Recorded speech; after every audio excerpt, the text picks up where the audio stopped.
Hello everyone, a very warm welcome to class 10th and 12th Insights. इस lecture से हम NEET 2027 की तैयारी स्टार्ट करेंगे। जैसे कि आप सबको पता है कि नीट 2027 सीबीटी मोड में होगा। ओएमआर शीट अभी नहीं मिलने वाली इस ईयर से आपको, ठीक है। तो पहले हम बायो को कंप्लीट करेंगे, कंप्लीट 11th एंड 12th, ठीक है। उसके बाद हम फिजिक्स लेंगे। See, bio is your 360 marks, right? So we'll focus on it first. Then we'll be doing physics, then chemistry. ठीक है। तो टाइमिंग क्या रहेगा आपके सेशंस का वो भी मैं आपको बता देती हूँ। इन मॉर्निंग 9 AM शार्प एक चैप्टर रिलीज होगा, ठीक है। एक चैप्टर का वीडियो रिलीज होगा इसी चैनल पे। और शाम को 6 बजे उसी चैप्टर के नीट के PYQs 38 years के कवर हो जाएंगे अब, ठीक है। Getting my point. तो ऐसा स्केड्यूल चलेगा। मैं मेक श्योर करूंगी आपका पूरा सिलेबस खत्म हो जाए, ठीक है। स्टार्ट करेंगे लिविंग वर्ल्ड से आज के सेशन। तो आपको ये एंड तक बने रहना है। मैं मेक श्योर करूंगी कि आपके मार्क्स 650+ तो आने ही चाहिए, ठीक है। स्टार्ट करते हैं फटाफट से। नाउ यूनिट 1 में आपको पता है 4 चैप्टर्स है, राइट। इसमें से लिविंग वर्ल्ड और बायोलॉजिकल क्लासिफिकेशन बहुत इजी है। प्लांट किंगडम और एनिमल किंगडम थोड़े लोगों को डिफिकल्ट लगता है, लेकिन मैं भी उसे इजीली समझा दूंगी आप सबको, ठीक है। अब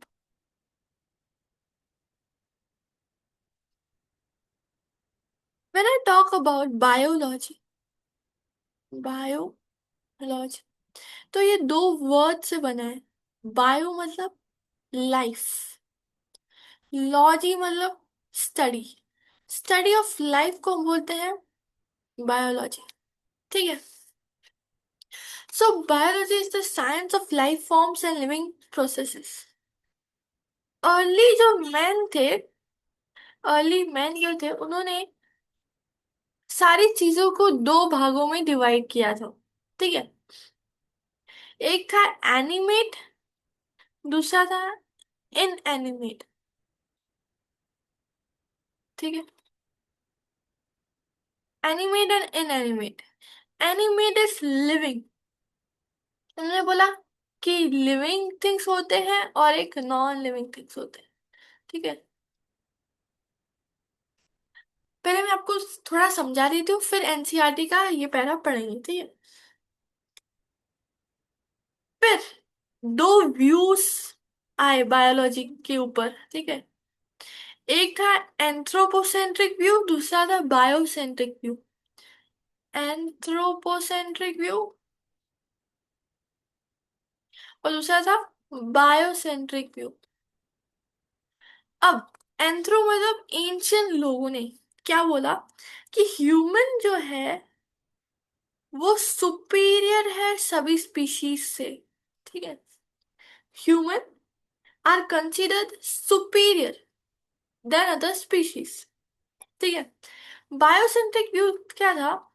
सारे living species are equal, all the living species are equal, ठीक है। तो एक बार क्विकली मैं आपको बता रिवाइज करवा देती हूँ पहले। अर्ली मैन ने दो चीजों को दो इसमें डिवाइड किया, लिविंग और नॉन लिविंग, ठीक है। Living is animate, non living is inanimate. फिर दो व्यूज आए बायोलॉजी पर। एक था एंथ्रोपोसेंट्रिक व्यू, दूसरा था बायोसेंट्रिक व्यू। एंथ्रोपोसेंट्रिक व्यू में बोला गया कि ह्यूमन जो है सुपीरियर है, ठीक है। बायोसेंट्रिक में बोला सारे लिविंग स्पीशीज इक्वल है। Getting my point? अभी हम आगे बढ़े। सिमिलैरिटीज को भी दो हिस्सों में विभाजित किया गया, ठीक है। Similarities, just wait. If I talk about similarities,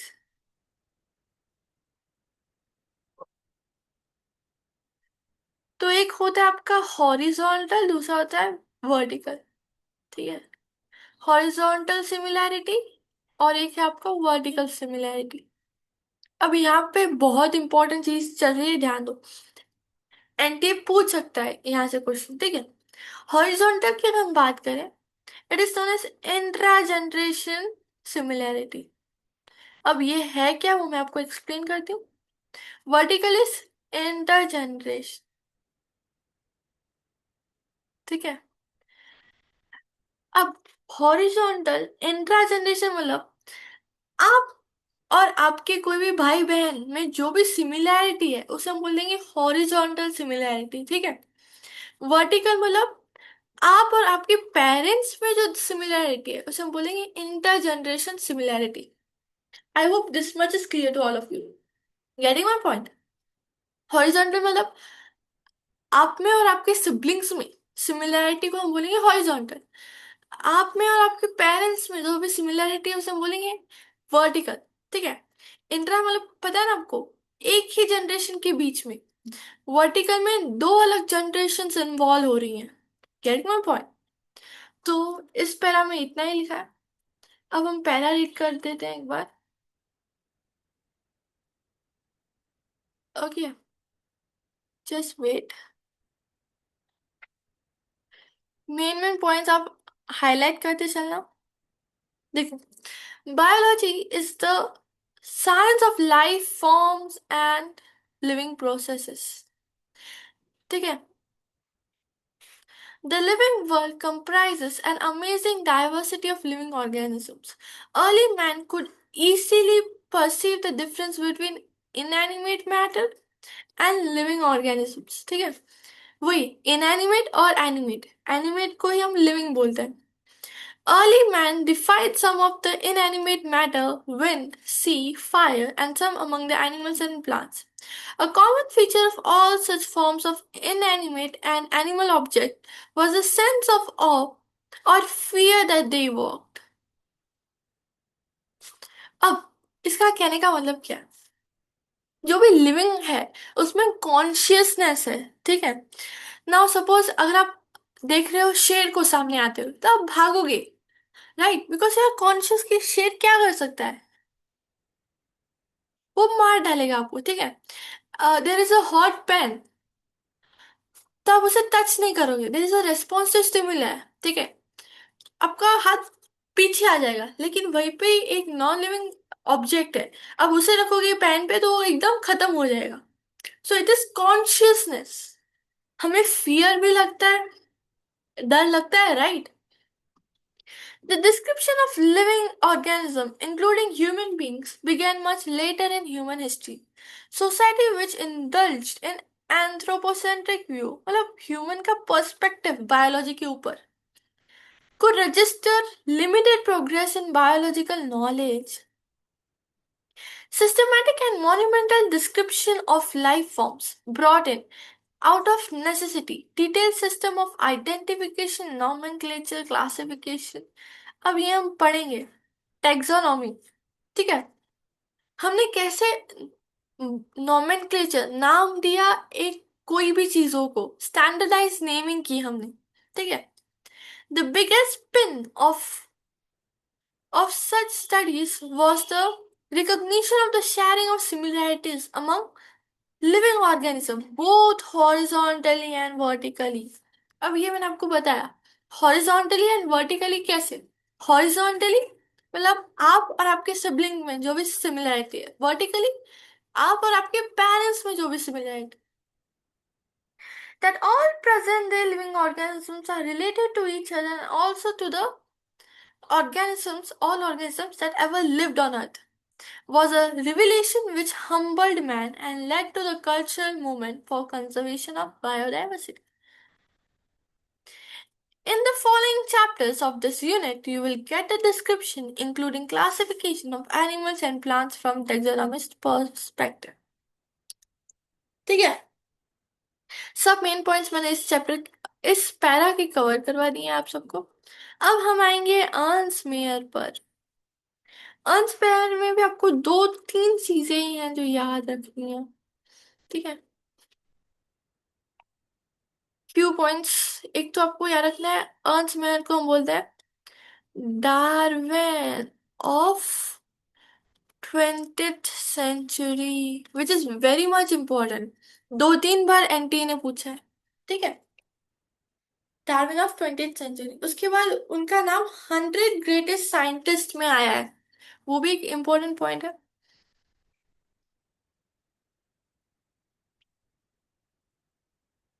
scientist of all time, ठीक है। उसके बाद उन्हें ट्रिपल क्राउन मिला है, ट्रिपल क्राउन। अब ये है क्या triple crown? These are the 3 awards given to Ernst Mayr. ठीक है, first is the Balzan prize in 1983। आपको ईयर याद रखने की कोई जरूरत नहीं। International prize for biology 1994 and the Crafoord prize in 1999। ठीक है, दीज आर द 3 प्राइजेस जो आपको याद रखने हैं। Mayer died at the age of 100 in the year 2004. So he was born in 1904 and died in 2004. ठीक है, is this much clear to all of you? Shall we move ahead? ठीक है, quickly एक बार हम इस पैरा को read कर देते हैं। मेन मेन पॉइंट्स मैंने आपको कवर करवा दी। और एक चीज मेयर ने दिया था, he has given biological concept of species, biological concept of species, जिसमें एक बहुत इंपॉर्टेंट बात बताई थी उन्होंने जो अभी तक वैलिड है। ठीक है, अभी भी उस डेफिनेशन को अप्रूव किया गया है। ठीक है, बायोलॉजिकल कंसेप्ट ऑफ स्पीशीज क्या बोलता है?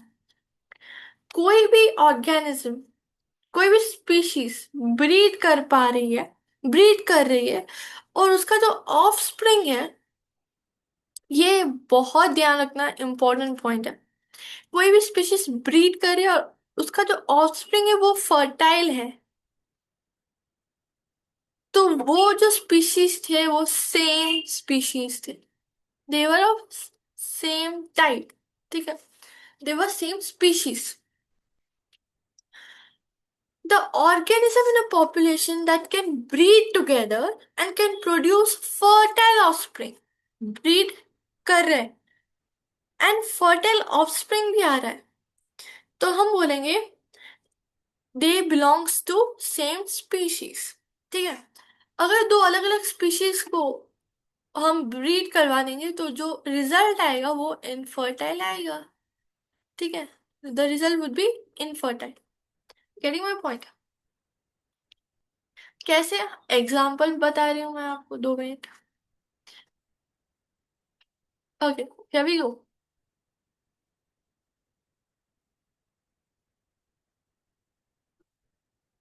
हमने एक मेल डोंकी को ब्रीड करवाया फीमेल हॉर्स के साथ।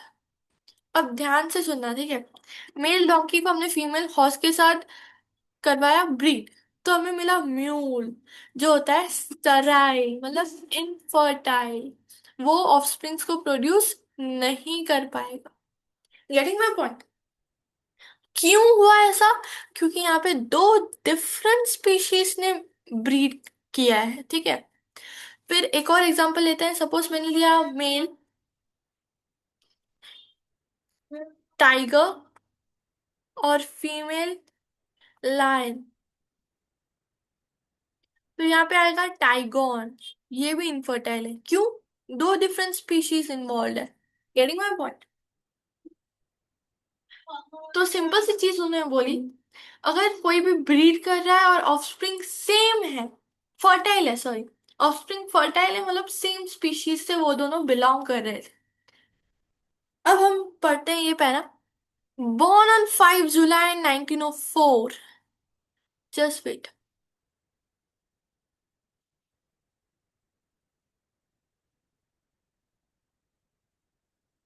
Born on 5 July 1904. Date important नहीं है, पर देख लो। ठीक है, in captain Germany, Ernst mayor, the Harvard university evolutionary biologist. He was a evolutionary biologist who has been called the Darwin of 20th century. बहुत important. और was one of the 100 greatest scientists of all time. Meir joined Harvard's Faculty of Arts and Science in 1953 and retired in 1975, assuming the title Alexander Agassiz Professor of Geology Emeritus. Throughout his nearly 80-year career, his research spanned ornithology, taxonomy, geography, evolution, systematics, and the history and philosophy of biology. He almost single-handedly made the origin of species diversity the central question of evolutionary biology that it is today. He also pioneered the currently accepted definition of biological species. Mayer was awarded three prizes, widely regarded as Triple Crown of Biology. Important. एक है आपका बाल्जन prize 1983 में, फिर international prize for biology 1994 में, और क्रेफोर्ड prize in 1999. Mayer died at the age of 100 in the year 2004. ठीक है. I hope this much is clear to all of you. अब हम बढ़ेंगे आगे. Let's move ahead. अब हम रियल चैप्टर अपना द लिविंग वर्ल्ड स्टार्ट करते हैं. ठीक है. इससे पहले मैं आपको एक्सप्लेन कर देती हूँ इस पैरा में है क्या. अब जो लिविंग वर्ल्ड है डाइवर्स है. डाइवर्स मतलब क्या, वैरायटी ऑफ लिविंग ऑर्गेनिजम्स यहाँ पे रह रहे हैं ऑन अर्थ, राइट. वैरायटी मिलेगी आपको. आपने बहुत सारे इंसेक्ट्स देखे होंगे नए टाइप्स के, राइट. मिलियंस ऑफ स्पीशीज है, 1.7 to 1.8 मिलियन ऑफ स्पीशीज है अर्थ पे. और जो थोड़े ऑर्गेनिजम्स है वो एक्सट्रीम इन्वायरमेंट में भी रहते हैं. They live in extreme environment, so they are known as extremophiles. अब एक्सट्रीम मतलब हार्श इन्वायरमेंट में जो रह पा रहे हैं, एकदम हाई टेम्परेचर या एकदम लो टेम्परेचर. फाइल्स मतलब लविंग, राइट.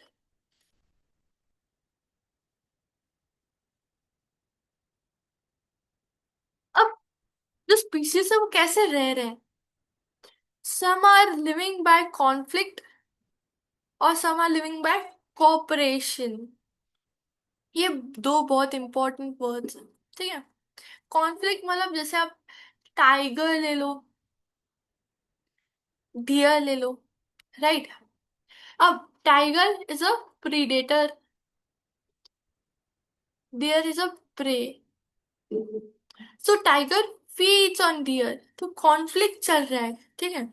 Corporation, mutualism. जैसे कि प्लांट्स प्लांट्स को आप भी कंज्यूम कर रहे हो, काउस भी कंज्यूम कर रही हैं, गोट्स भी. तो ये सब क्या है, कॉपरेट कर रहे हैं हम, right. Grasses we don't eat, so it is eaten by cows. There's a cooperation going. Fine. So this is only given in this. Let's start reading quickly. How wonderful is the living world? Indeed. ठीक है. The wide range of living type is amazing. The extraordinary habitats in which we find living organisms. ठीक है. आपको हर जगह पे living organisms मिल जाएंगे. In which we find living organisms, be it cold mountains, deciduous forest, oceans, freshwater lakes, deserts, or hot springs, leave us speechless. We think कि इतने harsh habitat में भी कैसे species मिल रहे हैं. ठीक है. How they are surviving. The beauty of a galloping horse, of the migrating birds, the valley of flowers, or the attacking shark evokes and a deep sense of wonder. The ecological conflict and cooperation among members of a population and among population of a community, or even the molecular traffic inside a cell, make us deeply reflect on what indeed is life. The question has two implicit questions within it. The first is a technical one and seek answer to what living is as opposed to the non-living. And the second is philosophical one and seek answer to what purpose of life is. अब जैसे कि हम science पढ़ रहे हैं तो हम philosophical one पे तो जाएंगे ही नहीं, right? As scientist we shall not attempt answering the second one, we will try to reflect on what is living. ठीक है,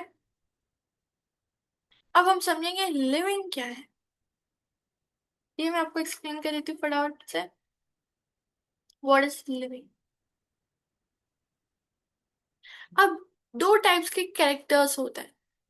there are mainly two types of characters, और यू कैन से दो types के features होते हैं। एक है characteristic feature, दूसरा है डिफाइनिंग फीचर। बहुत इंपॉर्टेंट है, कैरेक्टरिस्टिक फीचर और defining feature.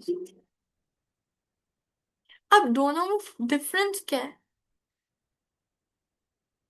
Characteristic features are the features which are present in living organism. ठीक है, सिंपली जो फीचर्स लिविंग ऑर्गेनिज्म में प्रेजेंट है, जैसे कि लिविंग ऑर्गेनिज्म रन करते हैं, ठीक है, दौड़ते हैं, वॉक करते हैं, टॉक करते हैं, रेस्पायर कर रहे हैं, इंजेक्शन, ये सब कैरेक्टरिस्टिक फीचर है। डिफाइनिंग मतलब that features with differentiates living from non living, living from non living.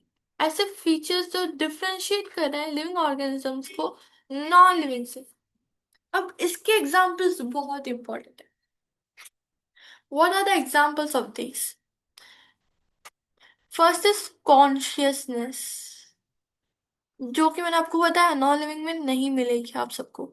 Second is metabolism, ये क्या है मैं आपको एक्सप्लेन करूंगी। दूसरा है सेल्यूलर ऑर्गेनाइजेशन। ठीक है, this are the defining features, जिस जो डिफरेंशिएट कर रहे हैं लिविंग को नॉन लिविंग से। अब हम एक एक करके समझते हैं। पहले हम लेंगे growth. Growth is not the defining feature. अब क्यों नहीं है वो समझेंगे। Growth is nothing but increase in mass and increase in number. ठीक है, growth is increase in number and increase in mass. It is a dual characteristic of growth.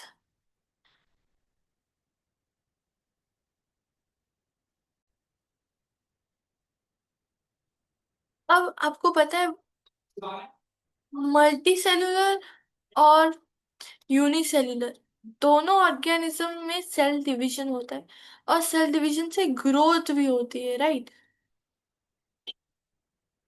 Getting my point? उसके बाद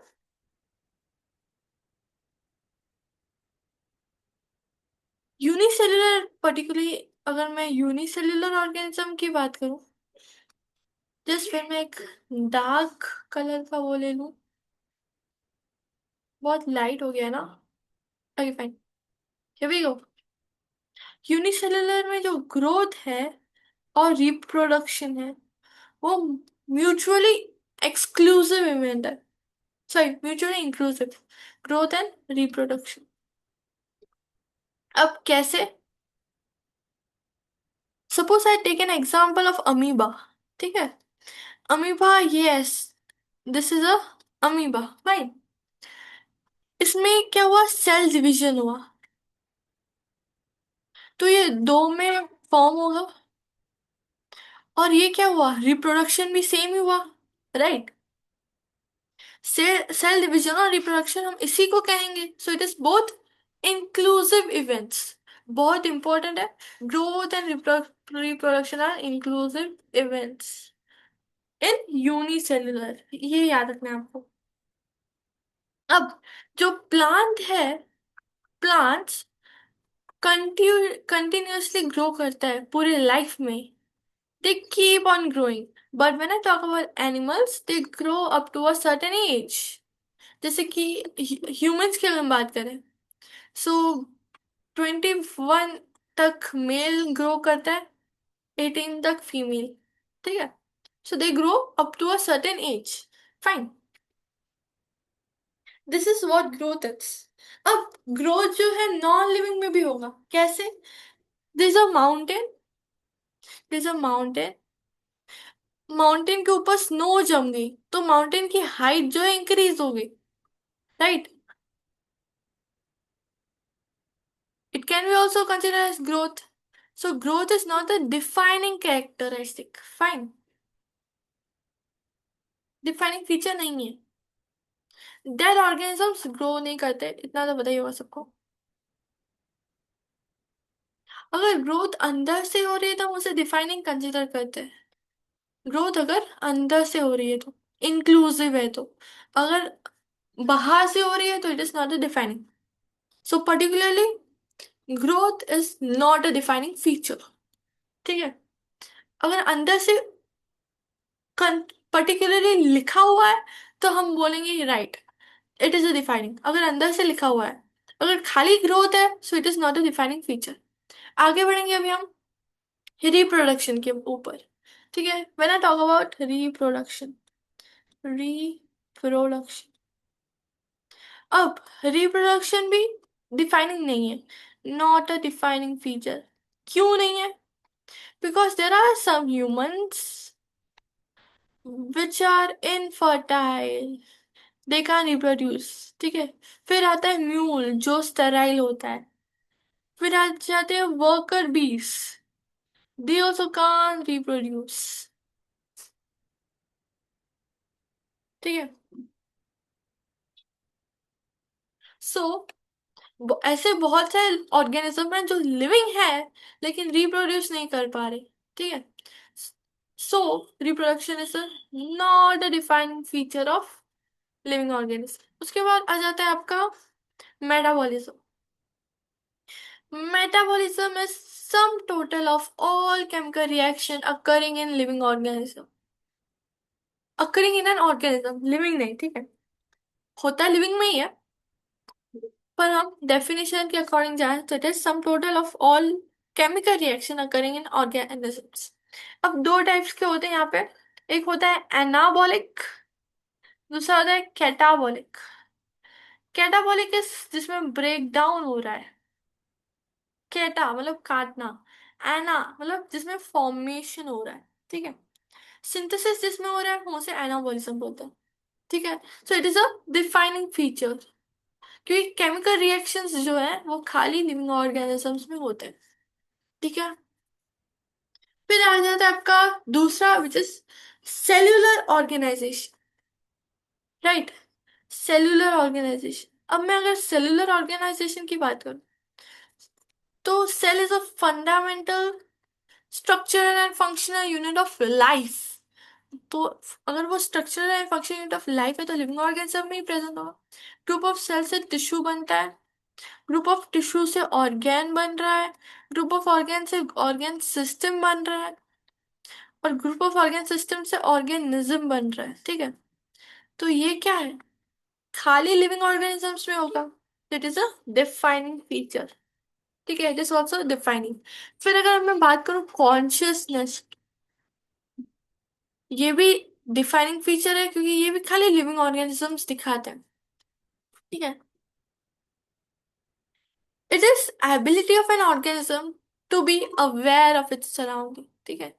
कोई भी ऑर्गेनिज्म अवेयर है उसके surrounding से तो हम उसे बोलते हैं कॉन्शियसनेस, ठीक है? अब इसमें एक और चीज आ जाती है जिसे हम बोलते हैं सेल्फ कॉन्शियसनेस। वो सिर्फ ह्यूमंस में होती है, तो वो डिफाइनिंग कैरेक्टरिस्टिक नहीं है। Self consciousness is not a defining characteristic, it's only present in humans.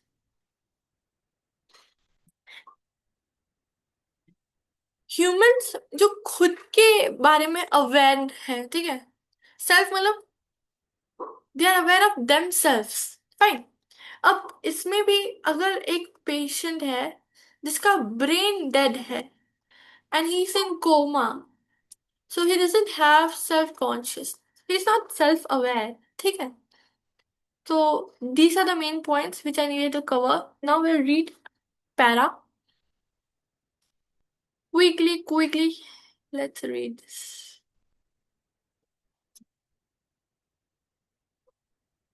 देखो, diversity in the living world. If you look around, you will see a large variety of living organisms, be it potted plants, insects, birds, your pets, or other animals and plants. There are also several organisms that you cannot see with your naked eye, but they are also around you. If you were to increase the area that you make observations in, the range and variety of organisms that you see would increase. ये एक और बहुत important point है. आई wanted to tell you, अगर आप example देखो, अगर आप गार्डन में हो, if you are in garden, और एक आप अगर डेंस फॉरेस्ट में हो, ठीक है, कहाँ पे आपको स्पीशीज डाइवर्सिटी या स्पीशीज वैरायटी ज्यादा देखने को मिलेगी? ऑब्वियसली डेंस फॉरेस्ट में आपको स्पीशीज ज्यादा मिलेंगी. अब ऐसा क्यों? क्योंकि यहाँ पे एरिया जो है इंक्रीज है, ठीक है. If there is increase in area, there is more species diversity, more you can explore the species. Garden में आपको एक दो इंसेक्ट देखने को मिलेंगे और क्या, ठीक है. रात को जाओ तो स्नेक भी मिल सकते हैं आपको, ठीक है. तो स्पीशीज जो है कम है, दो ही चीजें मिली आपको, नहीं, ह्यूमन भी मिलेंगे आपको, ठीक है. तीन चीजें. डेंस फॉरेस्ट में आपको बहुत सारे एनिमल्स मिलेंगे, टाइगर मिल सकता है, लायन मिल सकता है, डियर, चीता. स्पीशीज बढ़ गई क्योंकि एरिया बढ़ गया एक्सप्लोर करने का, ठीक है. तो आ जाते हैं वापस पॉइंट पर. चलो.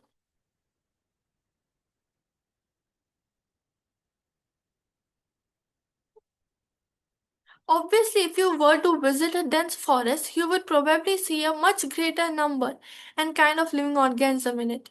Each different kind of plant, animal, of organism that you see represent a species. ठीक है.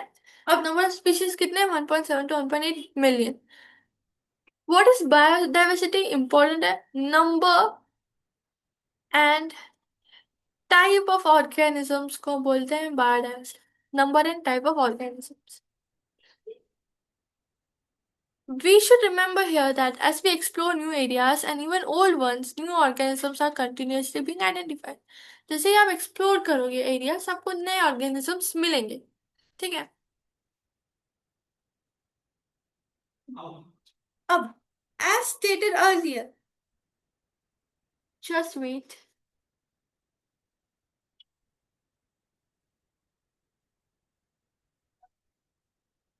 Okay.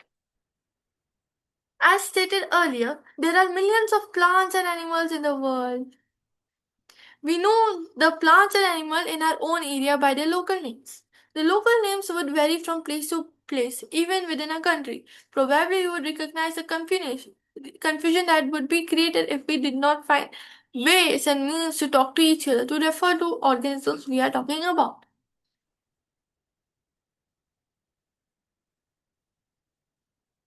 Now, what this wants to say is,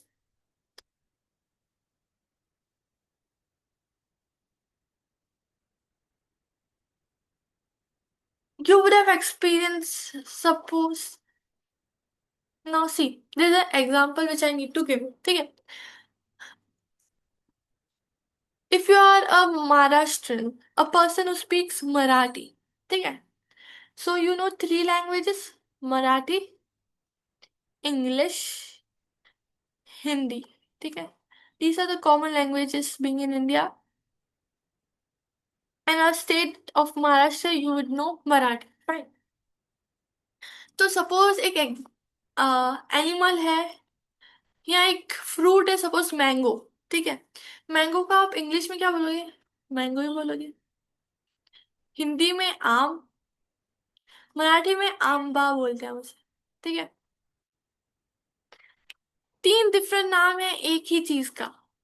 अगर सपोज कोई फॉरेनर आता है, इफ अ फॉरेनर, और यू कैन से Turkish a Turkish people, Turkey people from Turkey comes here and says that I want this thing, particular thing, ठीक है. उसने mango को डिफरेंट नाम से रेफर किया, तो आप कंफ्यूज हो जाओगे, ये किस बारे में बोल रहा है, उसे क्या चाहिए, कंफ्यूजन क्रिएट हुआ. कंफ्यूजन क्यों? क्योंकि उसने अपने लोकल नाम में मैंगो को रेफर किया। Getting my point? जिसका आप अवेयर ही नहीं हो, क्योंकि टर्की तो आपको आती ही नहीं है, राइट? तो ऐसे प्रॉब्लम्स अराइज ना हो, इसलिए हमने सोचा कि एक स्टैंडर्डाइज नेमिंग सिस्टम होना चाहिए। हर एक चीज का एक स्टैंडर्डाइज्ड नेम होना चाहिए, ठीक है, टू अवॉइड कंफ्यूजन।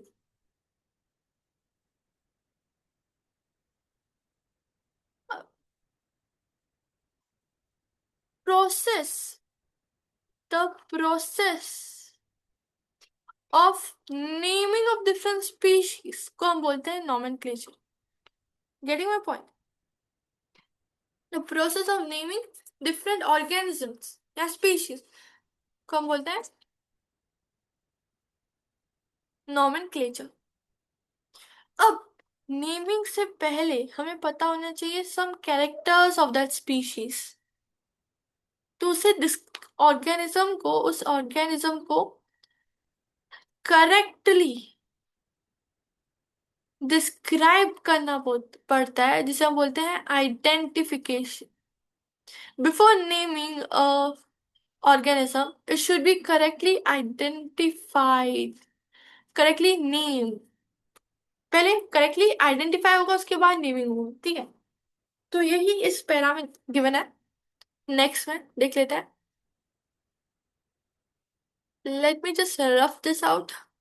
चलो। Hence, there are need to standardize the naming of living organisms such that a particular organism is named by the same name all over the world. This process is called as nomenclature. Obviously, nomenclature and naming is only possible when the organism is described correctly, and we know to what organism the name is attached to. This is called as identification. ठीक है? अब identification में help करने के लिए दो संस्थाएं आई। We can say संस्था, fine. There are two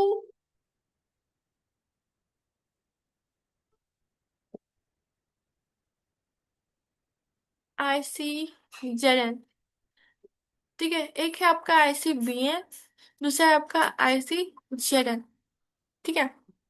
ICBN is International Code of Botanical Nomenclature, ICJN is International Code of Geological Nomenclature। अब यहाँ पे देख पा रहे हो, यहाँ पे फॉर लिखा है और यहाँ पे ऑफ लिखा है, ठीक है? यहाँ पे जो फॉर लिखा है वो अभी चेंज होके ऑफ कर दिया है, तो अब ये है international code of botanical nomenclature. Getting my point? तो इन दोनों ने हेल्प किया है। एक प्लांट्स के नाम को, प्लांट्स का नामकरण करता है, दूसरा एनिमल्स का नामकरण, टू बी वेरी प्रिसाइज, ठीक है? उसके बाद आया binomial nomenclature. Binomial means, binomial, bi means two, nomial means giving name. हर एक चीज को दो नाम देना, दो फॉर्मेट में हमने नाम दिया, ठीक है? One is generic name, second is specific epithet. Generic name, दूसरा है स्पेसिफिक एपिथेट, ठीक है? जीनस और स्पीशीज जिसे हम बोलते हैं। तो हम एक बार ये पैरा देख लेते हैं, ठीक है, फटाफट से।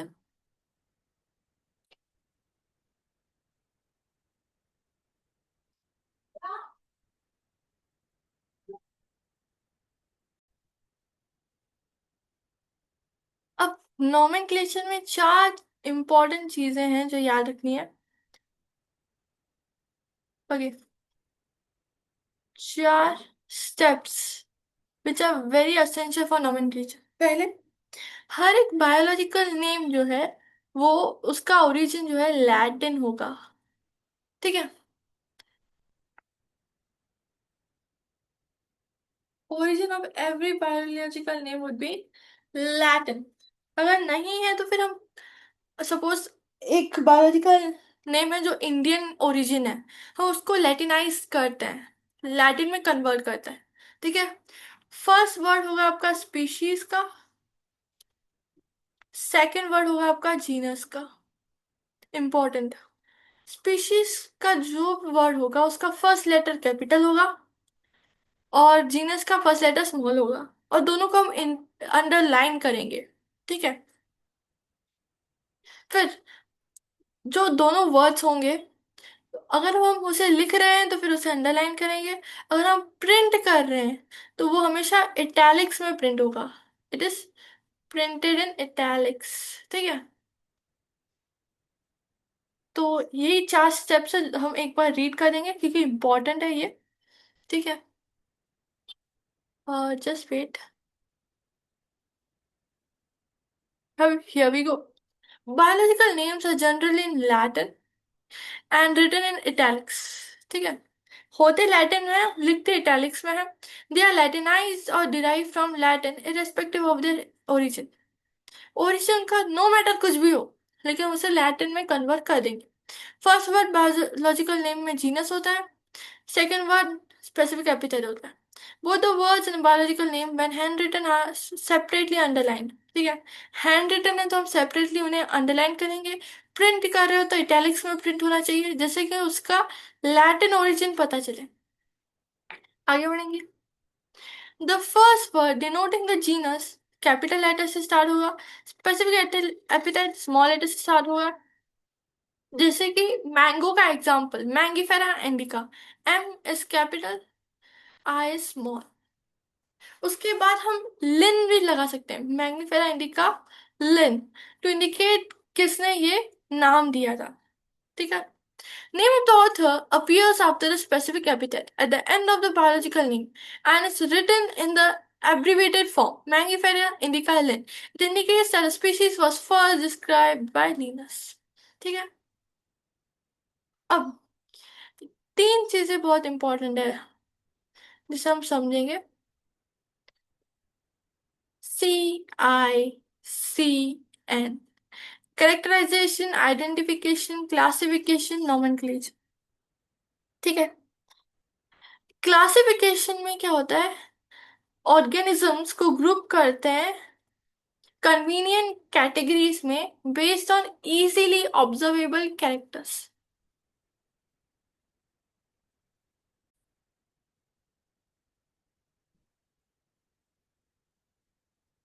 कैरेक्टराइजेशन में सारे कैरेक्टर्स जो भी है एनिमल का, मतलब जो भी स्पीशीज है उसका हम नोट करेंगे, all the characters are noted. Identification, properly उस कैरेक्टर्स को डिस्क्राइब करेंगे। ठीक है। Describing the characters properly. Nomenclature, फिर नेमिंग करेंगे, standardise naming of different organism. ठीक है। ये 4 चीजें बहुत इंपॉर्टेंट है। ट्रिक है इसकी CICN। ठीक है। Getting my point.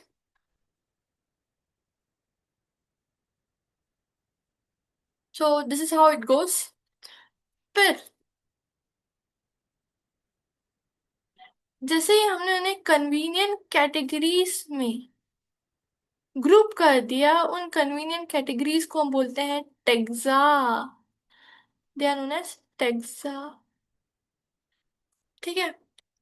और इस प्रोसेस ऑफ क्लासिफिकेशन को टेक्सोनॉमी बोलते हैं। और बहुत सारे जो टेक्सोनॉमिक कैटेगरीज हैं, उन्हें मिलाकर हम टेक्सोनॉमिक हायरार्की बोलते हैं। पहले आप इतना समझो CICN क्या होता है। C is characterization, I is identification, C is classification, N is nomenclature। ठीक है। पहले हम कैरेक्टर्स को फाइंड आउट करेंगे, उन्हें अच्छी तरह से डिस्क्राइब करेंगे, उन्हें ग्रुप करेंगे कन्वीनियंट इजीली ऑब्जर्वेबल कैरेक्टर्स के अनुसार, फिर नेमिंग करेंगे, दैट्स इट। इसके बाद जो टेक्सा का है ये मैं आपको आगे समझाऊंगा, अभी नीडेड नहीं है। ठीक है। Shall we move ahead? Let's move ahead। अब देखो, since it is nearly impossible to study all the living organisms, it is necessary to devise some means to make this possible. The process is known as classification. Process by which anything is grouped into convenient categories based on easily observable characters. For example, we easily recognize groups such as plant or animals or dog, cats or insects. The moment we use any of these terms, we associate certain characters with the organism in that group. What image do you see when you think of a dog? ठीक है, अगर आप dog के बारे में सोच रहे हो तो आप डॉग को देखोगे. ठीक है, अगर आप कैट के बारे में सोच रहे हो तो आप कैट को देखोगे. Now, if we were to think of Alastian, Alastian is a species of a dog, German Shepherd. ठीक है, we know that we are talking about. Similarly, suppose we were to say mammals, you would of course think of animals with external ear and a body hair. Likewise, in plants, if we try to talk of wheat, the picture in your mind will be of wheat, not of rice. Hence, all these dogs, cats, mammals, wheat, rice, plant, animal, etc. are convenient categories we use to study organism. The scientific term for these categories is taxa. ठीक है, these are convenient category और इनको scientific term जो है taxa given है. Getting my point? Scientific term is taxa. से और highlight कर देते. Here you must recognize that taxa can indicate categories at different levels. अब taxa जो है categories different level पर indicate कर रहा है. Getting my point? Plant also form a taxa, wheat is also a taxa, animal is taxa, mammal is taxa, dogs are taxa, but they are taxa at different levels, right? They are at different levels.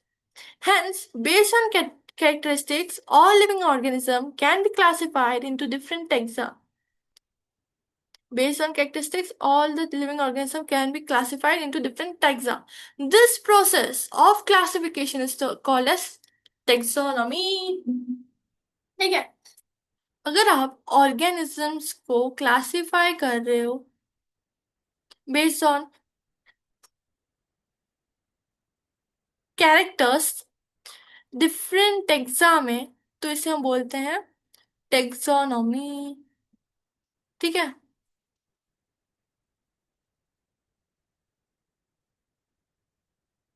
अब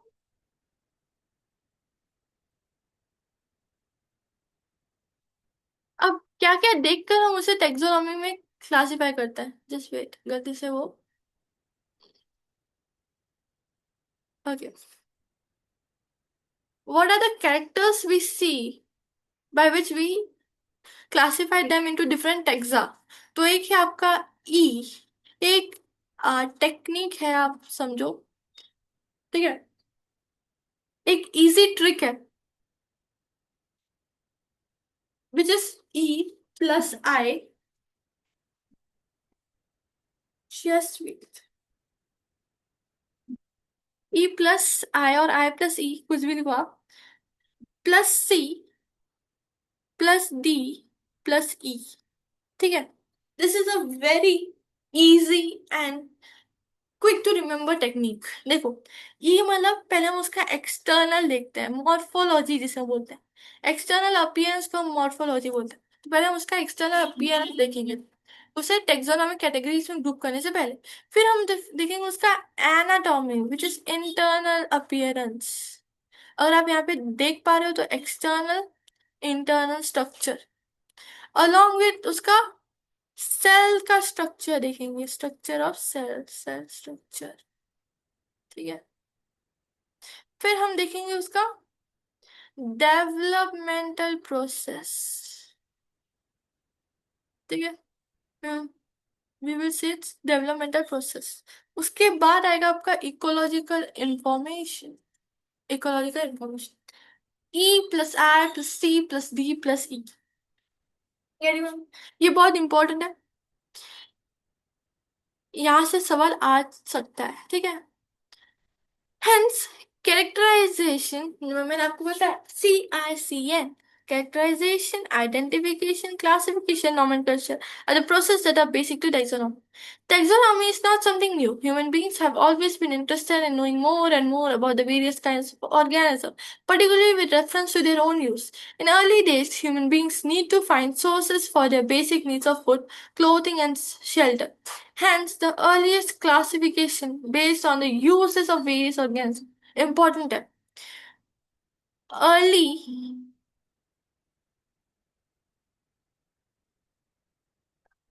early ages में लोग uses of organism के basis पर classification करते हैं। ठीक है। अब word is systematics. Systematics word का ओरिजिन लैटिन है। एक्चुअली मेरा पेन बीच बीच में हैंग हो रहा है, पता नहीं क्यों। सिस्टम, ये देखो। तो आप प्लीज समझना, ठीक है। सिस्टमैटिक्स ओरिजिन लैटिन है इसका।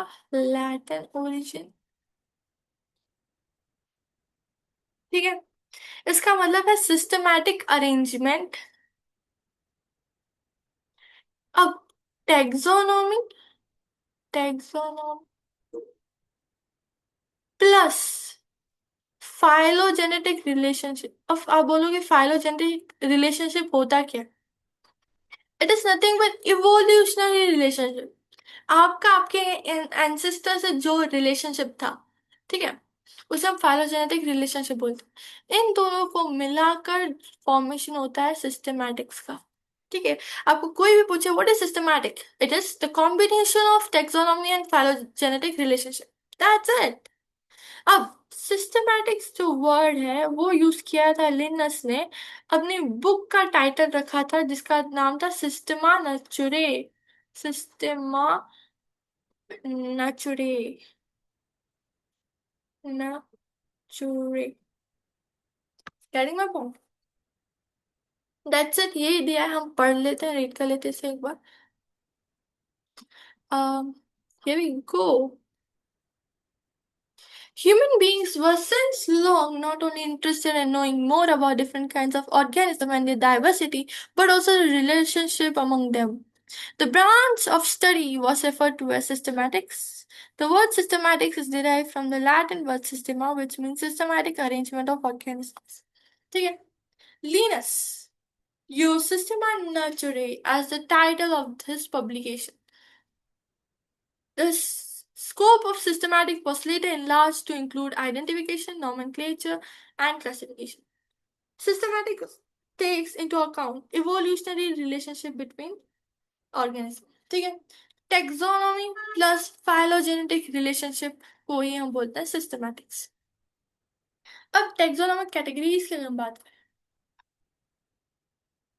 इसे आप ध्यान से समझना। ठीक है।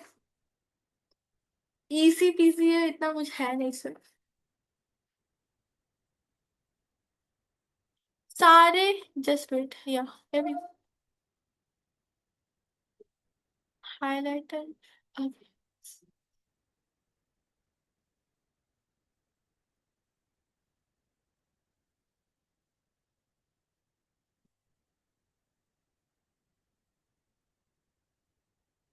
वैनिशिंग पेन नहीं रखता है। Smart pen, what is this? चलो ठीक है। अब सारे जो टेक्सोनोमिक कैटेगरीज हैं, ऑल टेक्सोनोमिक कैटेगरीज, ये बहुत ही स्मार्ट पेन है। I don't know why I tried it. चलो ठीक, अपनी वही पेन अच्छी है। ओके। ऑल टेक्सोनोमिक कैटेगरीज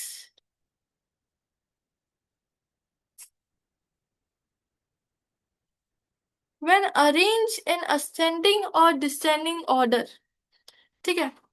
जैसे कि हमने पढ़ा कि टेक्सोनोमिक कैटेगरीज में डिफरेंट लेवल्स होते हैं, right? They arrange in different levels. तो हम उसे असेंडिंग और डिसेंडिंग ऑर्डर में अरेंज कर सकते हैं। जब हम टेक्सोनोमिक कैटेगरीज को असेंडिंग या डिसेंडिंग ऑर्डर में अरेंज करते हैं, उस प्रोसेस को बोलते हैं टेक्सोनोमिक हायरार्की। ठीक है। That process is known as taxonomic hierarchy. फिर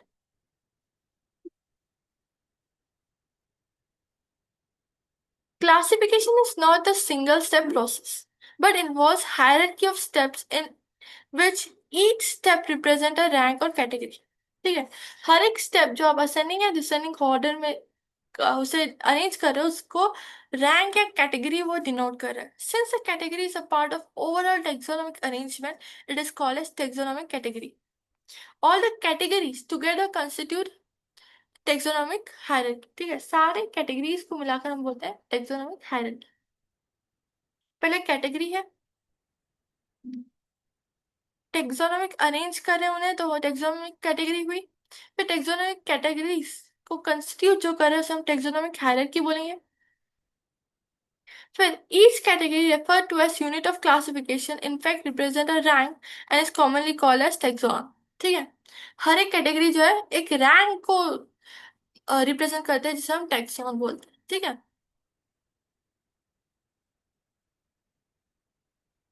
आई hope this much is clear to all of you.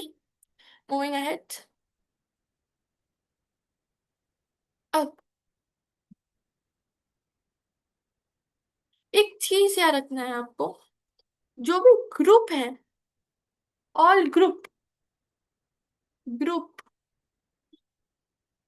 ये ओके ग्रुप, वो रिप्रेजेंट करता है कैटेगरी को। ठीक है, ग्रुप रिप्रेजेंट कैटेगरी। आपको ऐसे चार्ट बनाना है। Actually, it is not working. I don't know why it has become. It is lagging again and again. ठीक है चलो, अदर वे निकालते हैं और क्या। देख, हर एक ग्रुप जो है, each group is representing a category। ये आपको याद रखना है। हर एक कैटेगरी जो है एक रैंक को डिनोट कर रही है, रैंक या टेक्सॉन। ठीक है, रैंक को हम बोलते हैं यूनिट ऑफ क्लासिफिकेशन। ये आपको याद रखना है, group represent category, category represent rank and rank is unit of classification. ठीक है, अब यही गिवन है इधर। Just wait, let me delete it all once. Okay चलो, pay attention here। Taxonomic categories and hierarchy can be illustrated by an example. Insect represent a group of organisms sharing common features like joint, three pairs of joint legs. It means insects are recognizable concrete objects which can be classified, and thus we were given a category or rank. Can you name other such groups of organs. अब यहाँ पे important चीज start होती है। देखो, group जो है एक कैटेगरी को रिप्रेजेंट कर रहा है, कैटेगरी फर्दर रैंक को रिप्रेजेंट कर रही है, ईच रैंक और टेक्सॉन जो है यूनिट ऑफ क्लासिफिकेशन को रिप्रेजेंट कर रहा है। These taxonomic groups categories are distinct biological entities and not merely morphological aggregates। ठीक है,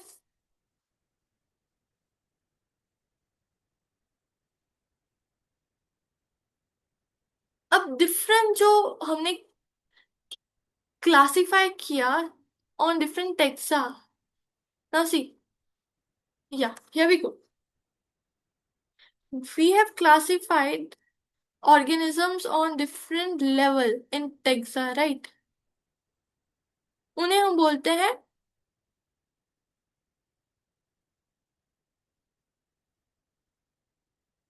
उस प्रोसेस को हम बोलते हैं टैक्सोनॉमी। आपको ये स्टार्ट जो होता है, जो बड़ा ग्रुप है, उसे हम बोलते हैं kingdom, which is very important. Kingdom, phylum. आपको एक ट्रिक बताऊंगी, उससे याद रखना है आपको। Kingdom, phylum, kids playing, class, cricket, on, order, farm, family, gifts, genus, six, species। तो आपको ऐसे ट्रिक है, फटाफट से मैं लिख लेती हूँ। It is hanging, lagging, just wait. Now see, you have to remember these things with a trick, which is kids playing cricket on farm gives six। ठीक है, kids playing cricket on farm gives six। ठीक है, के से kids, के से kingdom, P से playing, P से phylum, cricket class, on order, farm family, gives G से जीनस, सिक्स, एस से species. This is how you can remember the order. ठीक है. इससे हम ग्रुप करते हैं ऑर्गेनिजम्स को. Getting my point. These are the seven categories on which we group the organisms. इन्हें हम obligate categories भी बोलते हैं. Important है. They are also known as obligate categories. Categories. ठीक है. अब अगर हम स्टार्ट करें स्पीशीज से. Species species is nothing but is a group of individual organisms with fundamental similarities. ठीक है. ऑर्गेनिज्म जिसमें फंडामेंटल सिमिलैरिटीज है, हम उसे स्पीशीज बोलते हैं. ग्रुप ऑफ सिमिलर और रिलेटेड स्पीशीज को हम जीनस बोलते हैं. ठीक है. फिर ग्रुप ऑफ रिलेटेड जीनस को हम फैमिली बोलते हैं. ग्रुप ऑफ रिलेटेड फैमिली को हम बोलते हैं order. Right. Group of related order, just wait, को हम बोलते हैं class. Let's see now. Genus comprises group of related species. Family has a group of related genera, या genus. Order, group of related class, sorry, family, group of related family, group of related family. Class is group of related orders. Phylum, group of related classes. अब यहाँ पे एक याद रखना है आपको. Phylums हम लेते हैं जब हम एनिमल्स की बात करें. ठीक है. और डिवीजन हम बोलते हैं जब हम प्लांट्स की बात करें. तो आप लिखोगे phylum slash division. Getting my point? Just wait. Fine.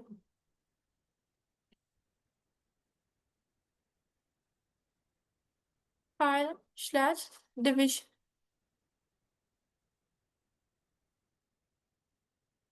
Division is for plants. When we talk about plants. फिर आ जाता है kingdom, which is group of related phylum. Easy peasy. Moving ahead. So this is how it is done. फिर यहाँ पे एक table आ जाती है जो बहुत इंपॉर्टेंट है. ठीक है. This table is much much important.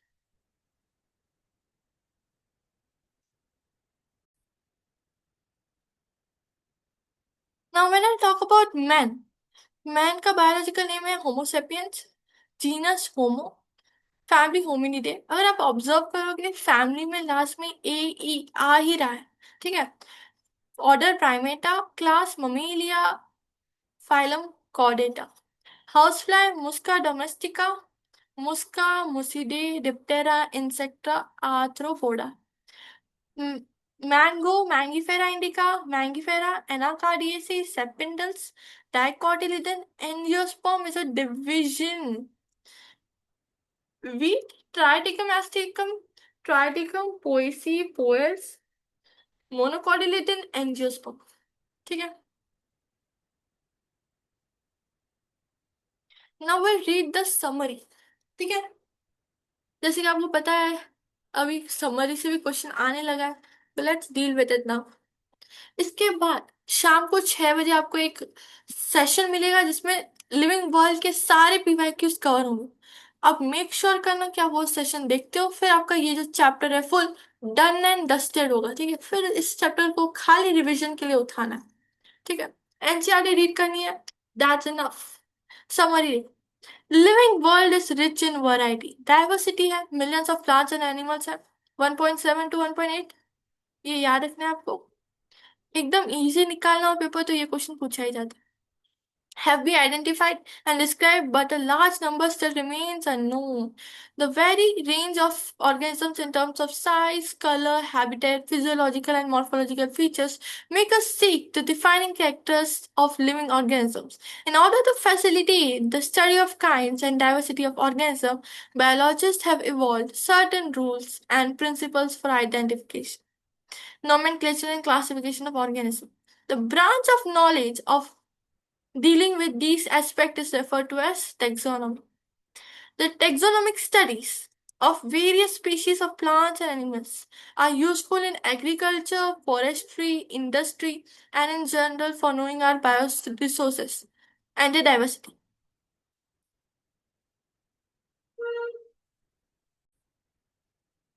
अब बेसिक ऑफ टेक्सोनॉमी क्या है? आइडेंटिफिकेशन हम पहले करते हैं, फिर naming and classification of organisms are universally evolved under international codes based on the resemblances and distinct differences. Each organism is identified and assigned a correct scientific biological name comprising of two words, binomial nomenclature जैसे हमने बताया. An organism represents, occupies a place or position in the system of classification. There are many categories, ranks, which are generally referred to as taxonomic categories or taxa. All the categories constitute a taxonomic hierarchy. ठीक है, सारी categories जो है constitute कर रहे हैं taxonomic hierarchy. So I hope कि आपको ये चैप्टर बहुत अच्छी तरह से समझ आ गया है. अगर आ गया है तो don't forget to like, share and subscribe. ठीक है, शेयर करो आप अपने सारे दोस्तों के साथ. ठीक है, this pen like share and subscribe भी नहीं लिखना चाहती. ठीक है,